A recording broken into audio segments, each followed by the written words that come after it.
Hey y'all, assalamu alaikum. So I know the most natural question at this point is like, that's cool and dandy, but how would we already know the ranks in advance? All we have is ballot information, and you're assuming we already know who plays first, second, and third, and so we can just put the point value next to their name.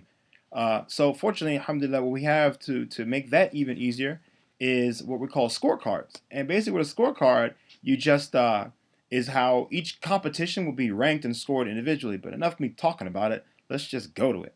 So we have this cool little navigation sheet to make it easy for people to find exactly the file they're looking for. So you're not digging all over Google Drive to try to find where is that ballot, where is that scorecard, where is the scorebook. So for this example, we're going to try to pull ourselves out a singles scorecard. So I go here and I'm going to use the one for the 3-team demo. It's really easy to find. And then, cool, look at this thing. It's a 2D art mist scorecard.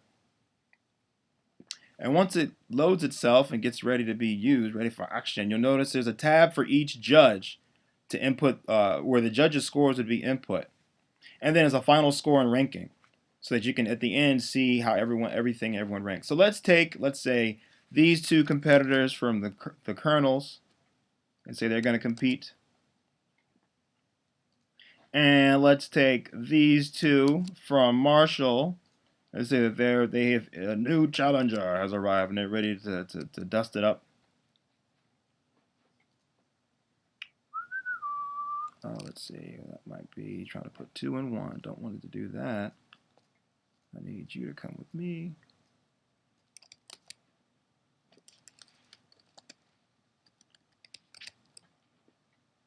And let's just say there's this one person here from this other school, from Garfield, that wants to compete in 2D art.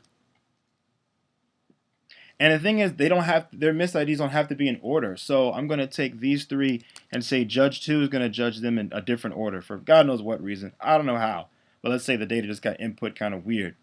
And so Judge 2 is like, you know what? I got my ballots mixed up. I'm going to judge them a little bit differently. In a different order, that is. So I got those three down there. And then I want to put these two into the fray.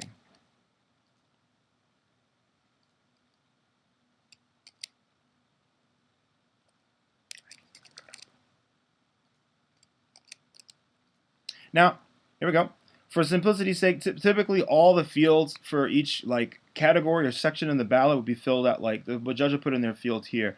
But for simplicity's sake, I'm just going to put the scores in column 1, because what this does actually to the scorecard is that it takes the sum of these 5 columns, J through N, or all the columns afterwards actually, to get the final score. Uh-oh, got some slack going on.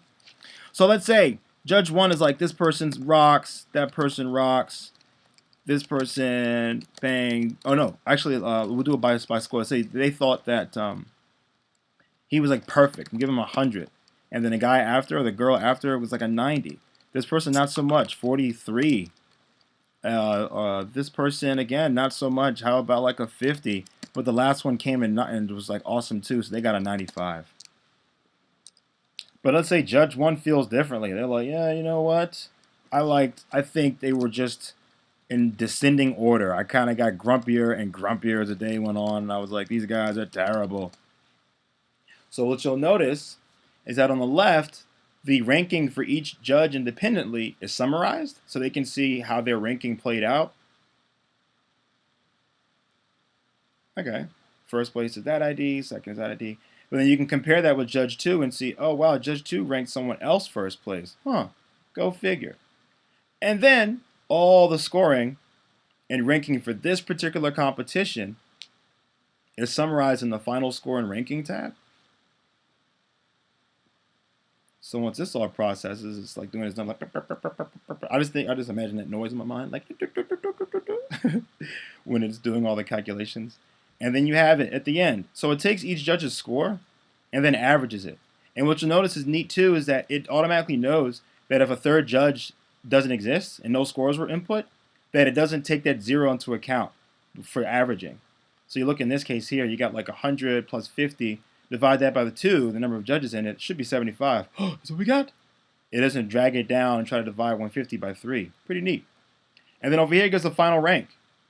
So then as an organizer, once you've completed this scorecard, You just take this column here, the points column, and paste it into the master scorebook for this competition. So we were just judging 2D art, yeah? So let me make my way over to the arts competition, 2D art, paste special, just the values. So all I use the values.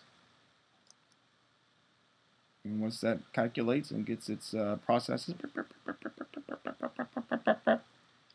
Another cool thing I managed to put in was that it'll let you know when a competition has been completely judged. That is, that there's a score for every single competitor in all of Myst, which means that people who entered into it get a score, and those who didn't, automatically it's just tabbed at 0. And you see this little point right here. So once it's all said and done, change to a green complete. They'll be like, hey, bro, you did it. It's trying to process the conditional formatting, calculating formulas. But again, like we showed in the other video, it can handle upwards of 1,000 competitors in like every competition. So we know it's just a matter of being a little bit patient. But you know, it's working, it's doing its thing. Ooh. Oh man, the little thing didn't work. Let me get rid of these extra zeros then. Trats, I'm trying to. Ah, there it is. So yeah, that's how you would go from a competition that the judges scored to getting their ranking in that competition to putting it into the ScoreKeeper.